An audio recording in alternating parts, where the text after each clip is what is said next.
I have the great honor, and one day you'll understand why I have reading glasses when you guys get old enough.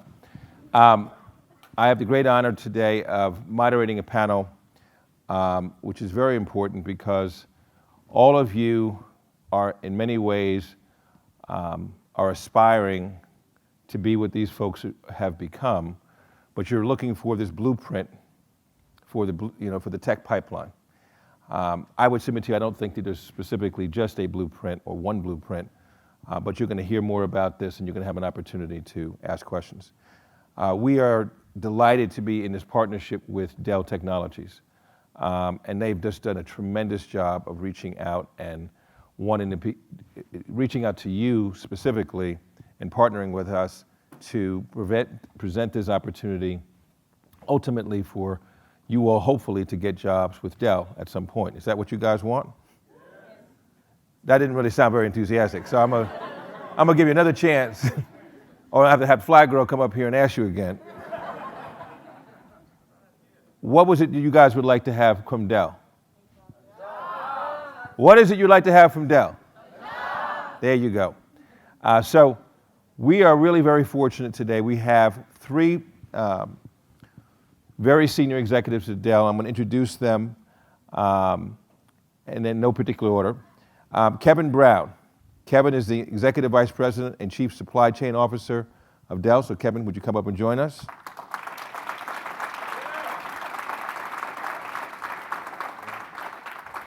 I'm going to tell you a little bit more about these brothers and sisters when they come up. Oh, I consider you a sister either way. He doesn't want to sit next to me. I understand. I want to be able to see him. So I'm kind of. I'd rather have a pretty lady next to me anyway. So. Next, Najima Atkinson. She's the Senior Vice President, newly Senior Vice President.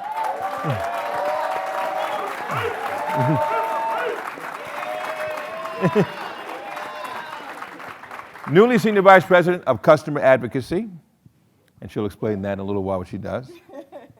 And lastly, this lady's Executive Vice President and the Chief Marketing Officer of the entire Dell Technologies. Please welcome Allison Dew.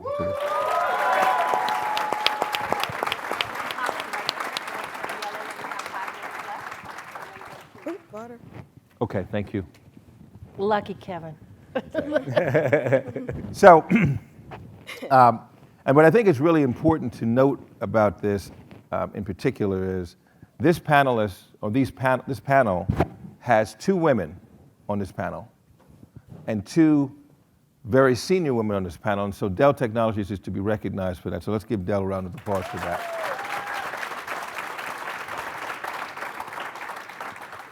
I'm going to let you each tell your story, your journey to get here, and I think it's important because there's the assumption, there is sometimes an assumption that you got here because you had a direct path, and someone outlined it for you and told you this is specifically what you have to do, follow this blueprint, you're going to be here, what have you, and now, many, many, many years later, you find yourself in these senior positions. So I'm going to start with you, Allison, in the far right. Let's share with everyone a little bit about your path, your journey to get here, and what has kept you around for as long as you have been in technology. So, I mean, first of all, I would say I agree. There is no blueprint. There is no direct path. I'll do a little anecdote, and then I'll come back and fill in the details for me personally. For many years, I interviewed candidates either to go to business school. I interviewed on behalf of Wharton, or I interviewed candidates coming out of business school. And there were two types of candidates. So there were ones who would come into the room and they would say, I did this, and when I was 12, I took the GMATs, and then I did this, and I did this, and I did this, and I did this. And and I knew when I was 6 that I wanted to be, and as though their entire life had programmed them up until that very moment to go to Wharton. And I always thought in my head, there are two possibilities here. You're either lying, because nobody's path is that linear, or you're the most boring person I've ever met. And therefore, I don't really want either one of you. And I always was much more interested in the candidates who would come in and say, I tried this, I lived overseas for X number of years, I had this experience, I'm making the examples up, I wanted to be a nurse, and then I realized I hated, drawing blood, so I tried something else. And that, because probably that is, I like those candidates because that's what I did. And I had really, when people tell you, there are some things where I was always very gritty. I am an incredibly determined person. I'm incredibly hardworking. I put up with a ton of shit, and then I just keep going. So that is something that is true regardless of what I've done. But my path has not been linear. I studied French and Japanese in undergrad. I went to Japan after I graduated from university. I put up with so much discrimination as a 22-year-old woman in a country like Japan. The very first day they asked me, would I do the cleaning in this little job, this ad agency I worked at? You're faced with these decisions, what am I gonna do about this?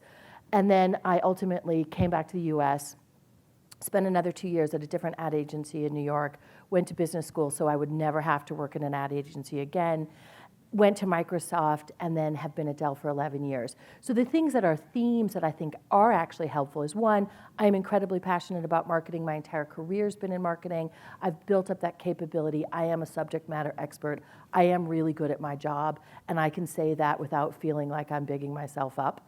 I'm also incredibly tenacious. If I see an obstacle, I will look at it and say, how do I get around this? How do I keep going? And those skills have really helped me. And the other thing that I think I'm very good at is I can look at a room and I can understand the organizational dynamics, and I am very good at getting people aligned and helping to understand how we get to a place where we bring things together and collectively win. So those are some of the things. It's not a blueprint about go do this job, interview this way. What I liked about the Fly Girl example before was she went to the Marines 4 times. I am very similar. And so I think there's some things that are really consistent there. I will always keep going, and the diversity and the adversity just makes me, the adversity makes me want to try harder. Thank you, Allison. Kevin, I'm going to brag on you a moment. I was told last night, because I'm doing my research, and they said, well, Kevin, the fact that you've got Kevin to even come and speak is like a unicorn. It never happened. So Kevin is a modest man, but an extraordinarily successful brother. And let me put this into context. He's the executive vice president and the chief supply chain officer for Dell for everything that moves out of Dell, right? So he is, if somebody's gonna move, he's the person who's going to be responsible for it. And that is a huge job. And it's something that we're really proud of you for. So congratulations to you, Kevin. Thank you. All right. And thank you for coming out. I know it's difficult, but that said, Yeah, well, tell us what your path has been and how you found yourself here, some 20 some odd years later. Yeah, actually, my path to Dell was definitely non-traditional in the sense that I didn't necessarily have out of school what I wanted to do when I particularly grow up. And so I played football at University of Massachusetts. I majored in mechanical engineering. But to that extent, I really didn't have an idea what engineers do or what you want to do when you get out of school. But I knew that I was good in math and good in science, and I thought it was something that I could make a career out of. And so out of school, I went to a place called Newport News Shipbuilding. They build aircraft carriers and submarines for the Navy. And my dad had been in the military, so I kind of had an affinity for the Navy, and so it was a good place to start my career. And I think the biggest advantage of going there is that every year to year and a half, I moved to different jobs. And at the time when I was junior in my career, I had a lot of anxiety about that. I thought maybe I was gonna get found out one day or something like that, in terms of I didn't really know what I was doing, but people had confidence that I could get the job done. And so I worked in shipbuilding and the engineering side of nuclear engineering. I worked in construction management, and then my final job was running the facilities division for the company. And through that period of time, in 9 years, I had 7 different jobs. And so that was a really good ability to build experiences. Because I think at your level, as you come into corporations, the real focus is how do you acquire skills? you want to acquire skills in different areas, and then one day you can put that together and maybe manage something and then kind of work through the chain, and you have the ability to do multiple things. But my entry into Dell was really interesting. I had a friend that worked with me in the shipbuilding company. He knew a guy that ran manufacturing for Dell, and I happened to be in Austin. He said, hey, go visit this person and just tell him I sent you and just see what he has to say. So I did a little research on the company, and at that time I didn't know a lot about Dell. They did mail order computers, and I just didn't know what it was, but I thought it would be interesting to go learn because they were growing really fast, the stock was coming up. And so I talked to this person who was Roy Perry, and he said, this is like a half-hour lunch. Initially, he wasn't that interested. I kept asking questions and this and that. He had me interview with 5 people that day, and subsequently they offered me a job. And so I didn't realize that people just don't show up and you interview people, but the reality is, that's how I got to Dell. I didn't really have an interest in technology. I was interested in shipbuilding and reactors and that type of thing, but I thought it was worth the chance. I was maybe 33 at the time, and I decided to make the leap, and it was really one of the hardest things I've ever done. I think for the first 5 months I was here, because we were growing so fast and I was in the manufacturing area, I probably worked every day of the week for five months straight. And I kind of started thinking, is this for me or not?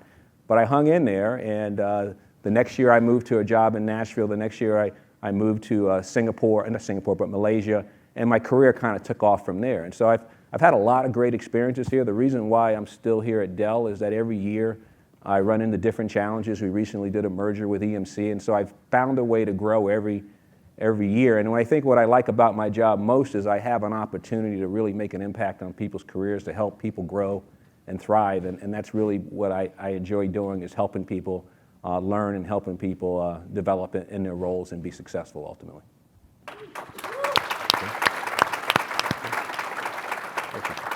So Naj, Yes. you were just recently named Senior Vice President, and one of the few African-American women Senior Vice Presidents now at Dell. I think you're the only one. Only.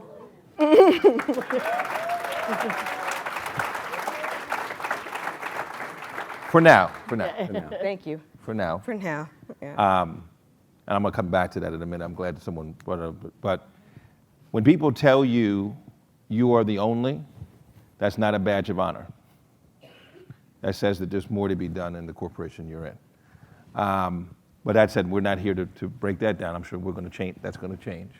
But share with everyone your path, Yep.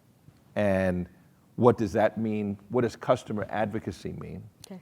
So that everyone can understand that. Okay, great. So let's talk about my path first. So I am a 3rd generation HBCU graduate. So I grew up in a house of expectations. There was an expectation that you were going to be successful. There was an expectation that you were going to make a difference. There was an expectation that you were going to bring others along with you on that path. So that's how I got here. So my grandfather went to my grandfather went to Tuskegee University. I thought you'd like that. My brother and I both graduated from Fisk University. And that's important because Fisk really helped to formulate who I was as an individual. Like many of you who went to HBCUs, when you find yourself in these situations, you know that your experiences are a little different. You know that some of the things that you get exposed to may not be very similar, but you know what? You know you can do whatever you want to do. You know that you're the baddest thing that walked in that door, and they're not going to stop you. And so that's how I got here. Like Kevin, my path was kind of interesting. I studied political science. I said I was going to be an attorney. I was going to be the first Supreme Court justice. None of those things happened. It's all good.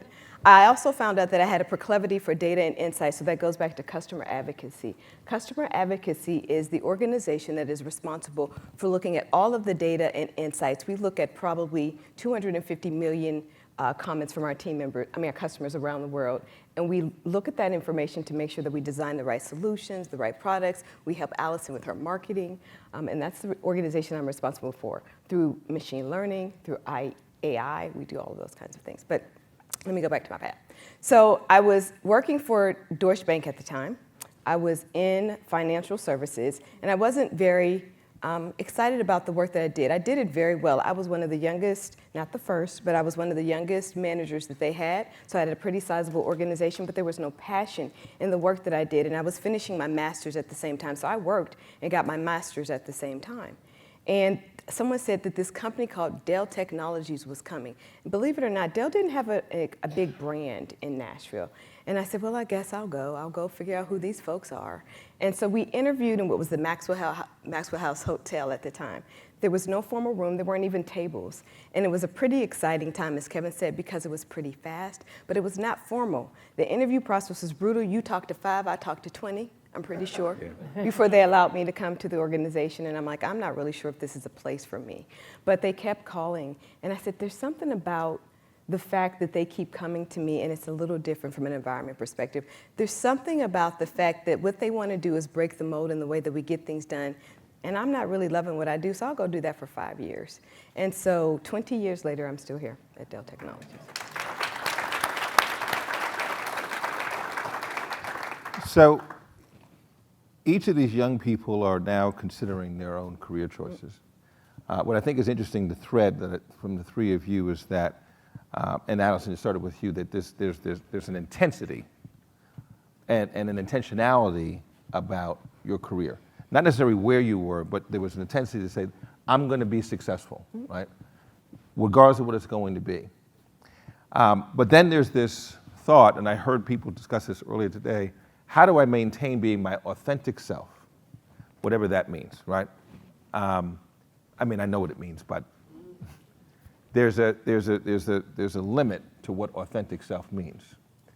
I'd love for you to share with the young folks here, how can you maintain being your authentic self, but at the same time have this intensity to move yourself forward, recognizing opportunities in your career along the way?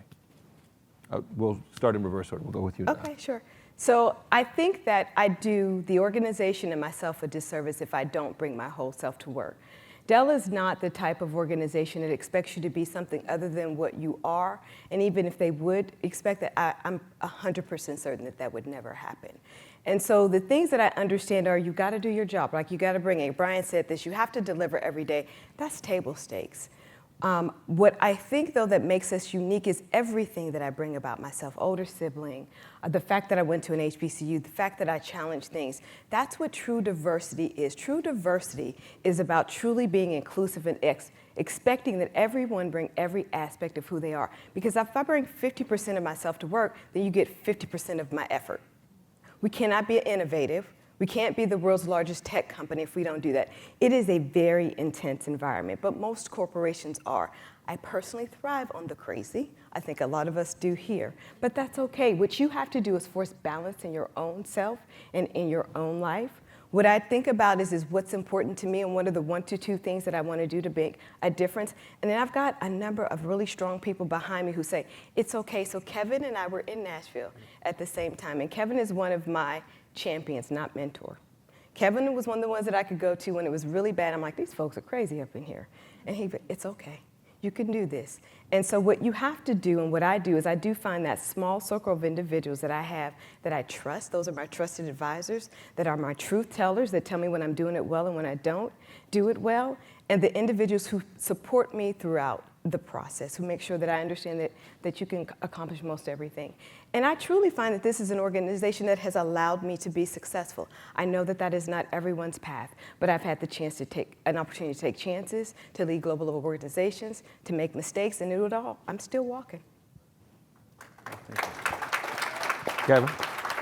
Yeah, I think the key to success at Dell is pretty simple in the sense that Dell's a company that allows people to grow regardless of your background. So you think about what I told you earlier about working in shipbuilding, coming to Dell with no experience, moving from manufacturing to the product group, moving to procurement. I'd never done procurement before, and they put me in charge of $5 billion procurement operation based on my potential and my ability to be successful. But if I take a step back and put myself in your shoes, I think there's 3 things that you need to do to be successful in any work environment, in Dell in particular. I think the first is having some intellectual curiosity. I think really trying to understand things bigger than just what you're doing every day. Maybe even things like reading Fortune, Business Week, trying to understand how to connect the pieces is really important.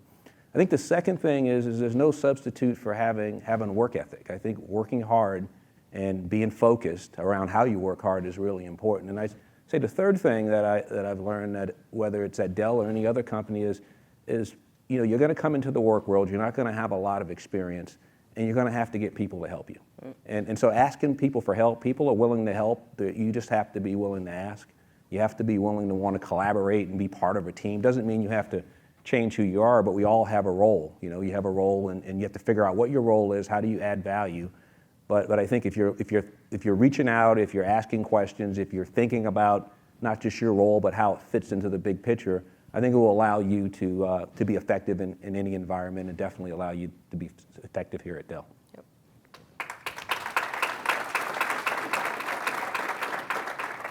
I think about it in terms of two parts to the equation. One is, what do companies need to do? And then the second is, what do individuals and job applicants and people in the workforce personally need to do? So if you think about what companies need to do, there's a data point that I heard a number of years ago, probably 15 years ago, that has always stuck with me.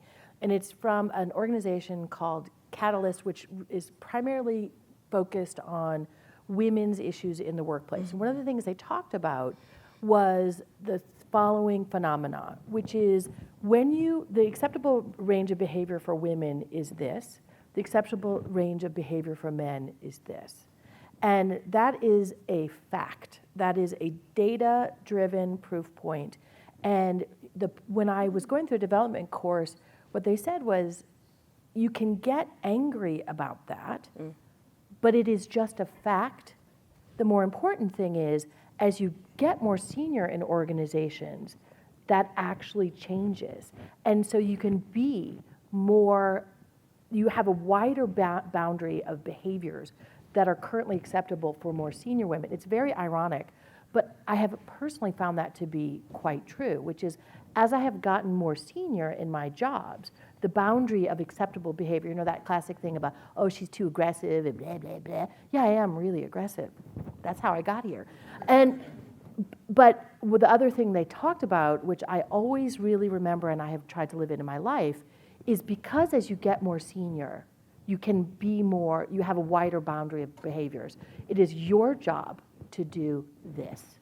And that is how I have thought about diversity in my organization, not just for women. That particular data point is about women, but that's true across the board for underrepresented groups. And so the thing I thought a lot about is, it's my responsibility, now that I am in a position of authority, to make sure I'm constantly doing this and making sure I change the culture. And Dell has really embraced that. The thing that I also think that people need to think about at the same time is, how do you recognize that those obstacles are real? And you know what? It's not fair, but it is what it is. So instead of getting angry about it, do something about it and overcome those obstacles. We could be here all day, and I could give you a list of the absolutely horrible things that people say to me that they would never say to a white man in my position. Never, ever, ever. I was just telling Najma, people say things to me like, oh, you were really good in that presentation today. Last year, I didn't think you were very good. And I'm always like, what? Shut up. Why do you say that to me? And I know that they would never say that to one of my male peers, never. And I have two choices in that moment. I can just smile and go, great, and continue to get better, or I can take it personally. And I tell you, if I took it personally, I'd be sitting in that corner rocking back and forth. And because so I have had to learn personally how to acknowledge that, but never let it get in my way. And that is really tough.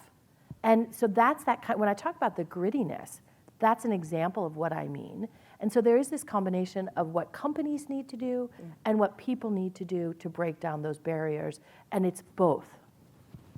Thank you, Allison. I was going to say millennial generation, but it's now the generation after that, so whatever, Generation Z or double X or whatever it is. But what I have found in this generation of really smart young people is that oftentimes people of our generation, at least I'm going to call it mine and Brian's generation, I'll call it maybe Kevin's generation, try to change. I'm with you. I just well Okay, preserved. okay. Yeah, you're well preserved. Yeah, like, We spend time trying to change young folks. And so what I decided, I said, I'm not going to stop trying to change young folks. I'm just going to embrace and accept what have you. But there is this part of communication that I don't think enough emphasis is placed on. Mm-hmm. And something that we had to do because we didn't have computers and cell phones and other things that we could hide behind. Our only way of moving ourselves forward was networking and communicating and speaking. And my father used to say this to me all the time. He said, listen, but you only have one chance to make a first impression. And so when you meet someone, in that first impression, it's got to be, you shake their hand firmly, you look them in the eye, you make eye contact, and you leave an impression. And it would be great for you all to share, if you would, how, because no one's questioning your ability, right? Your technical ability. But it's not about just your technical ability, right? In order to move forward in an organization, you have to be able to navigate the other side, outside of your sort of technical know-hows. And when I say technical know-hows, I don't mean all of you have to be engineers. What I mean is whatever the job may be, whether you're a chief marketing officer, you're in advocacy, or you're an engineer, those that move themselves forward are those who have been able to successfully navigate the political relationships inside an organization. And what's interesting is to have two women and an African-American man here who've been able to do so, knowing that the majority of people you're dealing with, majority of people that you're going to have to answer to, what have you, do not look like you, or they're not the same gender as you, what have you. So please share an anecdote, and that's not to be necessarily a personal affront that happened to you, but something that they can take away in regards to how do I make myself heard or seen, because it may not come natural to them. Messing around with a computer, gaming, what have you, may come naturally to them. But now you're going to have to walk in and meet someone. And when you're doing these 20 interviews or these 5 interviews, at some point you're going to have to be able to enunciate, speak up, show how can they differentiate themselves from the masses when they have to communicate in a way that's just not an email. so I'll open it up to whoever. To me, this is what I think about a lot, because I'm an incredibly precise communicator. That is my job. And language matters. I have an example that is surprisingly relevant, even though it might not seem like it. My husband's Australian, so I read the Australian papers, and there was a study recently about Australian expats coming back to Australia looking for jobs, and they were having so remember, they're Australian, they've been living in the US or somewhere else, they're coming back to Australia looking for jobs. They have a hard time getting a job in Australia because they don't talk like the other Australians. So they say things like, I was the president of this, whereas in Australia you should say general manager or whatever. And these are people who grew up in Australia. They know all of the unwritten rules, and yet their language has changed enough over time. They sound too American. They can't get the good jobs. So if you think about what that hurdle is for people who actually already were part of the system, they're at expat jobs, these are really senior potential jobs they're talking about. That is just an example of the language bias is real. So we can, again, be mad about it, or you can figure out how to get into the system and change the rules. And this idea of you have to be your authentic self is something I really believe in. I also just want to acknowledge you have to show up and say, be really precise with your communication and be willing to lean in to the corporate vernacular. All companies have their own language. I'm not even talking about race or any of these other things. When I first came to Dell from Microsoft, I kept getting this feedback that I didn't have good executive presence, and that was something I prided myself on, and I was so like, what do you mean? And what I realized was I was not communicating information in the way that the Dell culture could hear me. So I had two choices: to be annoyed about the fact that they didn't think I was a good communicator, or to figure out how to speak the language and get myself heard. And I chose the second thing. Yeah, if I could. So I have nieces and nephews your age. This is a conversation we have all the time because they speak in shorthand, and I get constant texts from them. The expectation is that you have the ability to communicate effectively. You can put a subject, verb, and predicate together when you walk in the door. That's the expectation, and that's what you need to do because that does give you credibility. What you want to do is you want to take away any barriers that there may be to your ability to be effective or successful in any environment. You're college educated. I need y'all to graduate, not just go to college and pledge. So I need you to finish. So you're college educated, and I expect you to do that. So when you come and you engage with me, the Fisk University students, because that's what we do, came up and said, hello, how are you? This is who I am. They articulated who they are. There was another young man who came and introduced himself to me from FAMU. He took the time to do that, and he did make eye contact. And there are a number of people that are here. You've got to have a level of confidence about yourself because people are not going to give this to you. You have to go at it. And so you've got to do that in a way that makes yourself feel good about it so you know who you are. What are the two to three things that you want to communicate about yourself? Here's who I am. Here's what I'm about. Here's what's interesting to me. Can I talk to you about this? Nobody will stop and not give you 5 minutes of their time. But once you do that and you continue to build credibility, then you get an opportunity to be more comfortable, right? So some of the language that you use may be different. Some of the things I may say, girl, please. I may say that. That's not the first thing you hear from me when I walk in the door. I'm like, hello, I'm Najma Atkinson. How are you? But when you get to know me, I'm like, I'm Naj. How's it going? So you do get that right and that privilege, but that also comes with time. But if I could say something, Allison, and the more senior you become, even when you're an African American, things don't always necessarily ease up, but so what? That is not an issue. That's not something that you focus on. What you focus on is how can you be more effective, and what can you do to make others more effective? That's your goal. There's still a gap. There's a gap. My point is gets broader, but the broader. gap is still there.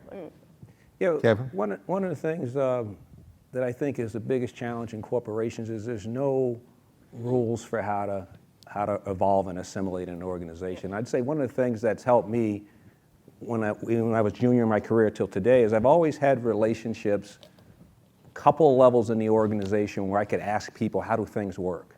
Why are we doing it this way? And I had this habit of going and seeing them at 4:30 or 5 in the afternoon when they had time to talk to you. That's the end of the day, and they'll share with you how they see things, how they see it from their view. I try to talk to those people in a way around things they care about.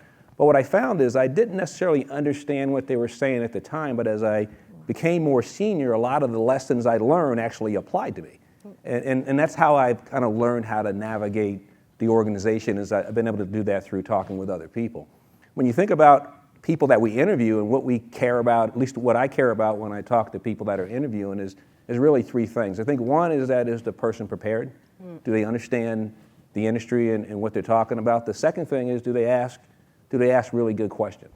Are they interested in what we do as a company, what we're trying to do? And I think the third thing that I try to assess, which I think you should try to communicate, is do you have a track record of doing difficult things? Mm-hmm. Whether you're working while you're in school clubs, whether you've played sports, it doesn't matter what it is, but when you come into a company, it's not easy, just like it isn't easy to get through college, and being able to articulate that you can do challenging things and you can do more than one challenging thing, I think really helps people have a view that you can come into the organization, you can assimilate, you can ask questions, and when things get challenging, you're able to work through it and push through it, no different than the speaker that we had earlier today. So I think those are the kind of things I think about in terms of how do you assimilate in an organization, or how do you differentiate yourself when you're talking to someone like one of us in terms of what value you can add in your value proposition for the organization.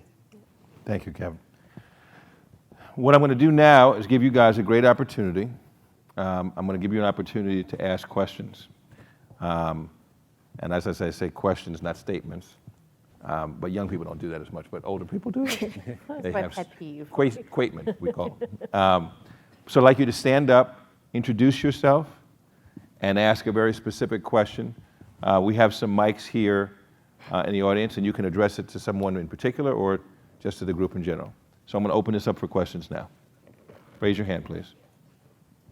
Hi, my name is Erin Campbell. I go to Xavier University of Louisiana, and I'm a senior in computer science. they did the. Okay. Xavier. My question is, if you could give any advice to your younger self at any stage of life, what advice would you give? Relax. I think that we put a lot of pressure on ourselves to achieve. I told you the expectation that we had, and so that creates some sense of anxiety, and you feel like you have to achieve these goals and you have to achieve these objectives, and if it doesn't happen in the perfect way, then perhaps you were not as effective or as successful as you wanted to be. But life happens, y'all. Things happen, and so what is important is you need to be able to relax and to adapt to your different situations, to different things that you may face, and it's okay, and allow yourself to fail and still feel good about yourself. Those are the probably 2 to 3 things that I would take away. That's what you're going to tell your younger self. Yep, I would. Relax. That's exactly what I try to tell my younger self. Calm down. Exactly, relax, yeah. I think the thing that's really important for all of you is the recognition that when you leave school, learning doesn't stop. And in our company, we're going through a digital transformation, and having digital literacy, really understanding what's going on with AI and machine learning, learning languages like Python or C or SQL, that's the future, and being able to continue to learn as you get on the job and not just have it stop when you come into work, I think is really important. I think it gives you the skills to adapt and to be flexible no matter what the situation is.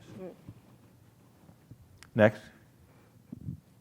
Hi, Bryce Hudson, the University of Texas at San Antonio. I was wondering, we talked about earlier, not just assessing the failures, but also the successes. So what's the easiest way to balance that? Like, all the time we focus on the failures, but what's a way that we can, assess the successes that we have? I think one of the things that helps you do that is to embrace a mentality of lifelong learning and constantly asking yourself the question about not what's the success, what's the failure from any given incident or experience. It's what am I going to learn from this? And if you always ask yourself that about any experience, it becomes, frankly, slightly less depressing because you're not constantly like, oh, I screwed this up. You're asking yourself every time, what can I learn from something? And then the conversation in your own head can change. Yeah, I agree with that. Next question. Hello, my name is Camila Jauregui. I go to UT El Paso. You mentioned earlier about millennials being, I guess, molded, right, by the management or whoever we're going to work for and teaching us how to learn, basically. What advice would you give millennials in the situation where our management is really trying to mold us into something that they want us to become and not really giving us the opportunity to create? Thank you. Yeah, I think that's an interesting question because I do think that people have good intentions, right? They want you to be successful, and they believe that they know what success looks like, but you have something to offer. So there was a time when I actually was the chief of staff or the head of HR, and the way that we formulated that relationship is we really didn't care for each other at all. And I took the opportunity to say, there's something about you that kind of rubs me the wrong way, and there's something about me that rubs you the wrong way, but we need to work through this. And so can we work effectively with each other? I think I can help you figure out how to work with people who look like me and who act like me, and you can teach me how to be effective as a senior executive in the organization. And so you have to have that open conversation. And so when people say to you, I want you to be or you need to be, you accept that and you respect it. Help me understand. Like I always try to find the other side of something. I think I do that very well. I'm seeking to understand your perspective. I'm seeking to understand why you think that way. Can we talk about this and let me explain to you why I am the way that I am? And is there something you think that I'm failing, or is it I just do it a little bit differently than you do, but I'm still getting to the same goal? And you also can't let that affect you. Sometimes you do, though, however, need to change what you're doing. And so there has to be that acknowledgement as well that you may need to tighten up what you're doing a little bit. And I don't want this comment to sound depressing, but there is also sometimes there are these expectations about, well, I get the right, and I'm not picking your vernacular, but to create or something, and it's, well, maybe that's not your job, or maybe that's not, maybe you don't know enough about the business yet. And so if you, to Najma's point, if you can get to the question of, well, why are you giving me this feedback? And it's, if you can not make it about, you're trying to make me be like you, but you're trying to give me counsel and steer me to be effective in this environment. Maybe that person knows more about how to do that than you do. Maybe they don't.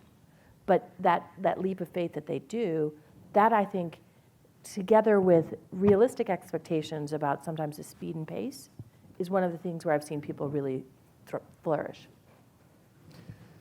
I'm going to take the privilege of asking the last question to you, and I want you guys to try to do it in 30 seconds, if you would.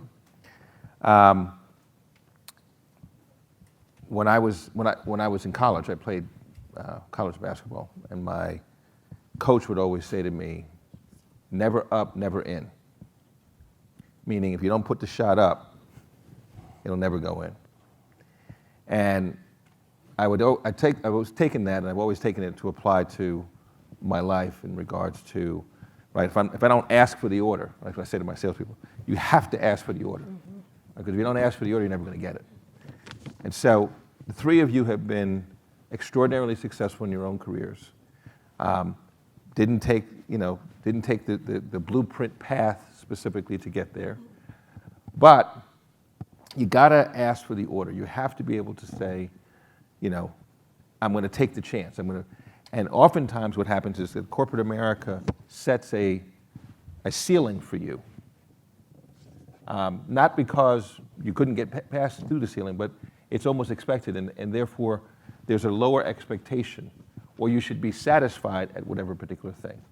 So in 30 seconds each, give me your, never up, never in piece of advice on what is your ceiling, what is your max, how do you overcome something and just keep your eye on the prize and never get deterred from being successful.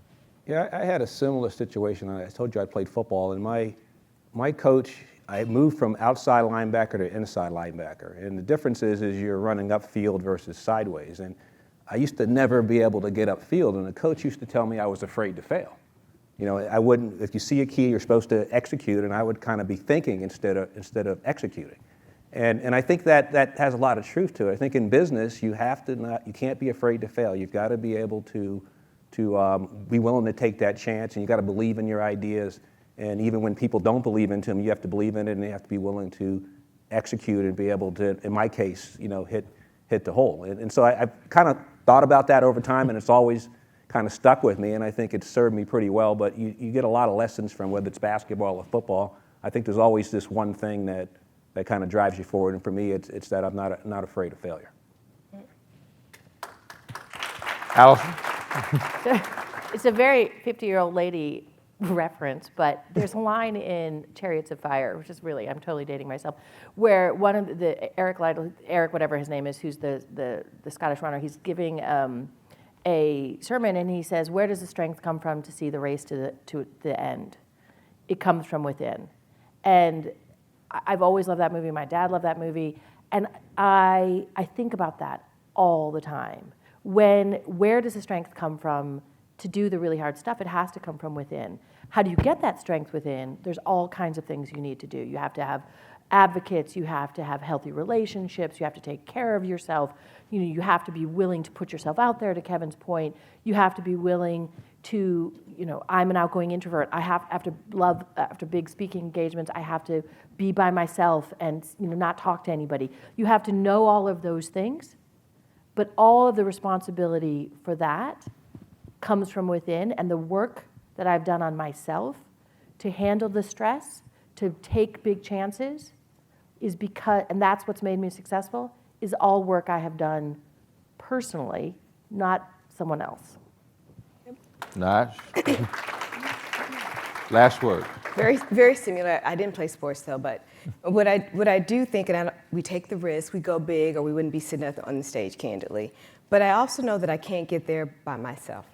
And I think that's the thing that's critically important, is that you understand that it takes the village. It takes others to make you successful and effective, and that you have that obligation to do the same thing. So if there's anything that I would do, is please make sure that you're not in this alone, that you've got to have others with you, surrounding you, and that you need to bring with you and through you. And that is your responsibility. So that's something that I would want you to take away from here. And take advantage of this situation. I'm sorry, I know you said 30 seconds. But what a unique opportunity. I wish when I was a freshman at Fisk University that a major corporation had brought me inside of their walls and gave me the opportunity and the access to talk to people who actually work here, who do very similar things. Please do not don't underestimate this opportunity and the investment that's been made in you. Make sure that you engage with people, that you ask questions, that you're interviewing us while we're interviewing you, because you need to make sure that this is a place that you want to be. It is amazing. The people are fantastic, but you really want to take advantage of this opportunity. Thank you. Perfect. Ladies and gentlemen, let's thank Allison, Naj, and Kevin for their time today. This has been a tremendous panel discussion. And make sure you introduce yourself to these folks here at Dell. And as Naj said brilliantly, take advantage of this unique opportunity. This does not happen for everyone, right? This does not happen for everyone. There's 103 HBCUs, there's 10 of them that are here. There's gulabs of other universities, and there's 4 from Texas that are here. So take advantage of the opportunity in front of you, and make sure you introduce yourself and meet these young people. Let's thank our panelists again for this great discussion.